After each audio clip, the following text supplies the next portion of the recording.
Hello friends, आपली जी प्रेग्नन्सीची जी series चालू आहे तिचा आज आहे 5वा महिना, म्हणजेच गरोदरपणातील 5वा महिना। हा महिना अतिशय सुंदर असतो कारण तुमची प्रेग्नन्सी बऱ्यापैकी सेट झालेली असते आणि प्रेग्नन्सीमधले जे काही त्रासदायक जी लक्षणं असतात तेही या महिन्यामध्ये बऱ्यापैकी कमी होतात। आता तुम्ही म्हणाल की गरोदरपणातील 5वा महिना हा सर्वात सुंदर महिना का असतो? कारण की प्रत्येक गरोदर स्त्री जेव्हापासून गरोदर राहिली तेव्हापासून एकाच गोष्टीची वाट पाहत असते की तिच्या बाळाची हालचाल तिला कधी जाणवेल। तर या महिन्यामध्ये म्हणजेच 5व्या महिन्यामध्ये तुम्हाला बाळाची हालचाल एकदम व्यवस्थित जाणवायला चालू होते। याचबरोबर आपण हे पाहूयात की गरोदरपणातील 5व्या महिन्यामध्ये तुमच्या बाळाची वाढ कशी होईल, त्याचबरोबर गरोदर स्त्रीच्या शरीरात काय काय बदल होतील। त्याचबरोबर गरोदरपणातील 5व्या महिन्यामध्ये तुम्हाला खूप काही गोष्टी कराव्या लागतील, जसे की तुम्हाला सोनोग्राफी करावी लागेल, तुम्हाला ब्लड टेस्ट करून घ्यावा लागतील आणि सोनोग्राफीमध्ये तुम्हाला तुमच्या बाळाचा चेहरा 4D मध्ये एकदम व्यवस्थित दिसेल। म्हणजे तुमचं बाळ कसं दिसणार आहे हे तुम्हाला प्रेग्नन्सीच्या 5व्या महिन्यामध्ये दिसेल। त्याचबरोबर गरोदर स्त्रीच्या शरीरातही अनेक बदल दिसतील, कारण की तुमचं बेबी बंप म्हणजेच तुमचं पोटाचा जो घेर असेल तो वाढायला सुरुवात होईल आणि त्यामुळे तुमच्या शरीरात खूप काही बदल होतील। तर याच गरोदरपणातील 5व्या महिन्यात तुम्ही सगळ्या लक्षणांना कसं सामोरं जाल हे पाहूयात। तर व्हिडिओ शेवटपर्यंत पहा आणि व्हिडिओ आवडल्यास चॅनलला सबस्क्राईब, लाईक आणि शेअर करा। तर चला आपण लवकरात लवकर हे पाहूयात की गरोदरपणातील 5व्या महिन्यात तुमच्या शरीरात काय काय बदल होतील, त्याचबरोबर तुमच्या बाळाची वाढ कशी होईल आणि तुम्हाला कुठल्या कुठल्या टेस्ट कराव्या लागतील गरोदरपणातील 5व्या महिन्यामध्ये। तर या महिन्यामध्ये बाळाची उंची साधारण 16 ते 18 सेंटीमीटरच्या दरम्यान राहील आणि बाळाचं वजन 5व्या महिन्यामध्ये साधारण 200 ते 300 ग्रॅम या दरम्यान राहील। तसं तर बाळाचं वजन आणि उंची एकदम एक्झॅक्ट एवढंच राहील असे नाही, कारण त्याची बाळाची जी उंची आणि वजन आहे ते त्याच्या हेरिडिटरीनुसार किंवा त्याच्या न्यूट्रिशननुसार हे थोडं बदलू शकते, कारण हे प्रत्येकाच्या शरीरावर अवलंबून असते। त्यामुळे प्रत्येक बाळाचं वजन आणि उंची हे वेगवेगळे असू शकते। त्याचबरोबर आता हे पाहूयात की अजून काय काय बदल होतील तुमच्या बाळाच्या शरीरामध्ये। तर या महिन्यामध्ये बाळाची जी त्वचा असते त्वचेवर एक असा पांढरा थर तयार होतो, म्हणजेच एक अशी व्हाईट लेअर तयार होते। म्हणजेच तुम्ही डिलिव्हरीनंतर जेव्हा बाळ पाहतात त्याच्या शरीरावर एक असा पांढरा थर असतो आणि तोच थर म्हणजे व्हाईट जी लेअर असते ती या 5व्या महिन्यामध्ये तयार व्हायला सुरुवात होते। यातही खूप गैरसमज आहेत की डिलिव्हरीनंतर हे पाहिल्यानंतर बरेच लोक म्हणतात की हिने खूप तळलेलं किंवा असं तूप वगैरे खाल्लेलं असेल त्यामुळे हा थर तयार झालेला आहे, पण असं काहीच नसतं। हा जो थर असतो हा फक्त आपल्या शरीरामध्ये जे आमनियोटिक फ्लूइड असतं, म्हणजे आपल्या बाळाभोवती जे पाणी असतं त्याच्यापासून आपल्या त्वचेचं संरक्षण करण्यासाठी हा थर तयार झालेला असतो। त्यामुळे जे बाळाभोवती जे पाणी तयार झालेलं असतं त्यापासून तुमच्या त्वचेचं संरक्षणही होतं, त्याचबरोबर बाळाच्या त्वचेला बाकीही काही इजा होत नाही। त्याचबरोबर 5व्या महिन्यात बाळाचे डोळे बंदच राहतील, पण बाळाचा जो झोपण्याचा आणि बाळाचा उठण्याचा जो टायमिंग आहे तो फिक्स होऊन जाईल, म्हणजेच त्याच फिक्स वेळेत बाळ झोपेल आणि त्याच वेळेत उठेलही। त्याचबरोबर बाहेरचा जो आवाज आहे तो बाळाला यायला लागेल, म्हणजे जर बाहेर खूपच जोराने जर आवाज आला तर बाळ जास्तच हालचाल करायला लागेल, म्हणजेच या महिन्यामध्ये बाळ बाहेरचा जो आवाज आहे त्याला रिस्पॉन्ड करायला लागेल। आणि प्रत्येक स्त्रीला गर्भधारणेच्या 5व्या महिन्याच्या सुरुवातीपासूनच बाळाची हालचाल जाणवायला सुरुवात होईल असे नाही, काही स्त्रियांना 5व्या महिन्याच्या शेवटीही हालचाल जाणवायला सुरुवात होऊ शकते। सुरुवातीलाच तुम्हाला एकदम असं फुलपाखरू पोटात असल्यासारखं किंवा क्रॅम्प आल्यासारखं किंवा असं ओढल्यासारखं पोटात होऊ शकतं। त्याचबरोबर स्त्रियांना असं वाटतं की पोटात असं कोणीतरी धक्का देतं किंवा असं जर्क सारखं वाटतं, ही असते सुरुवातीलाच बाळाची हालचाल। आणि ही हालचाल जास्त स्ट्रॉंग जसं जसं तुमचं बाळ वाढेल तशी तशी ती हालचाल स्ट्रॉंग होत जाईल, म्हणजे तुमच्या बाळाची वाढ जशी जशी जास्त होईल तशीच तुमच्या बाळाची हालचाल ही तुम्हाला व्यवस्थित जाणवायला सुरुवात होईल. आणि काही स्त्रियांमध्ये थोडी लेटही हालचाल जाणवायला सुरुवात होऊ शकते.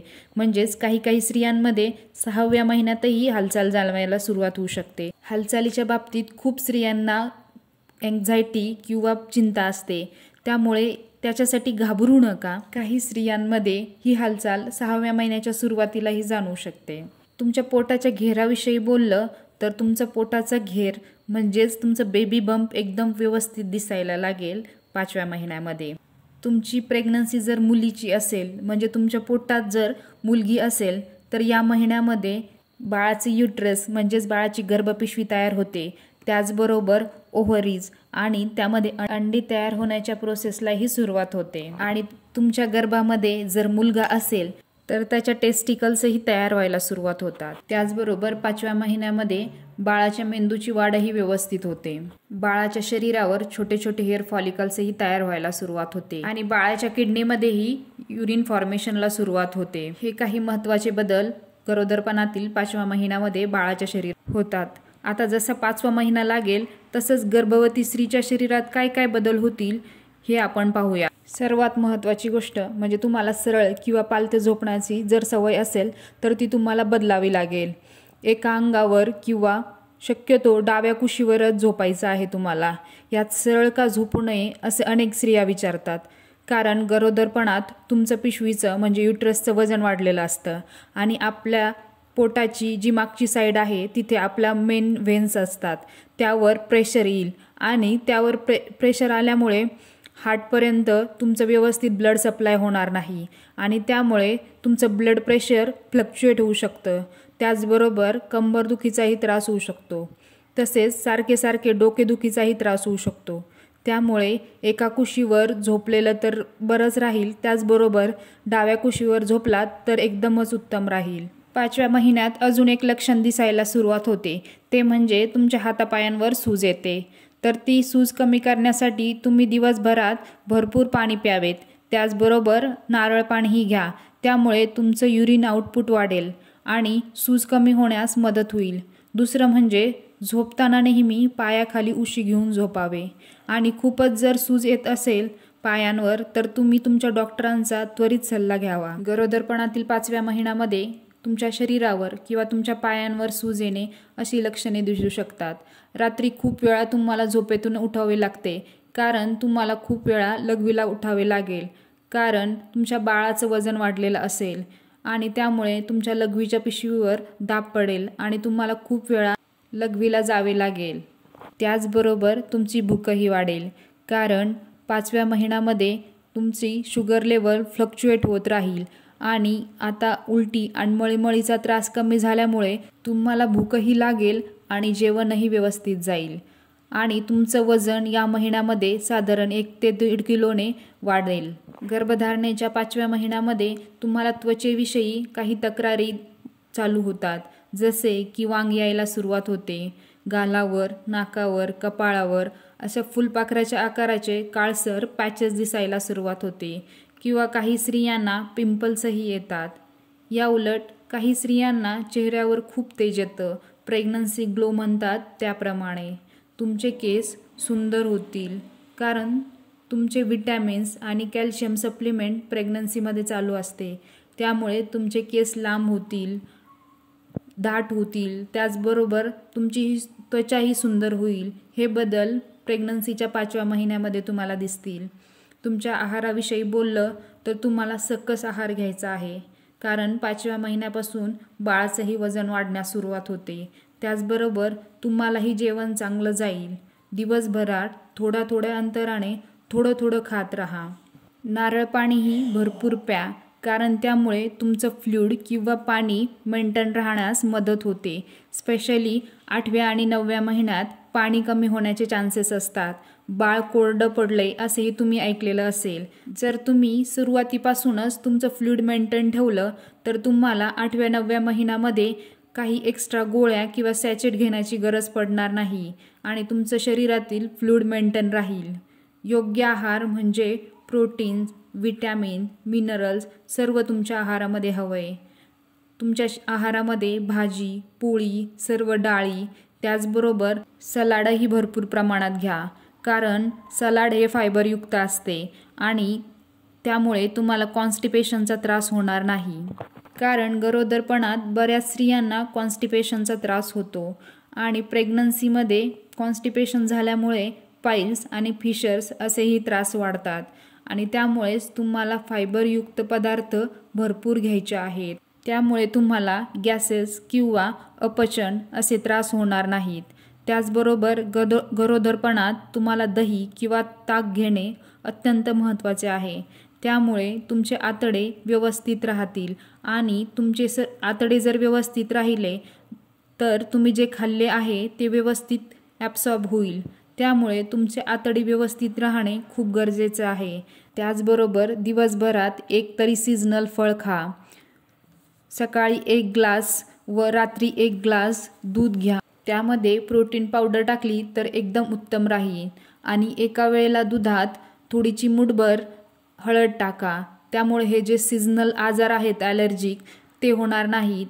आणि आहारामध्ये बदाम, काजू, अंजीर, मनुके हे सर्व ड्रायफ्रूट्स 5व्या महिन्यात घेऊ शकता. स्पेशली तुम्ही हे रात्री भिजवून खाल्ले तर त्यामुळे तुमच्या शरीरातील उष्णताही वाढणार नाही. 5व्या महिन्यात तुम्ही 7 ते 8 बदाम, 4 काजू, 1 अंजीर, 10 मनुके रोज खाऊ शकता.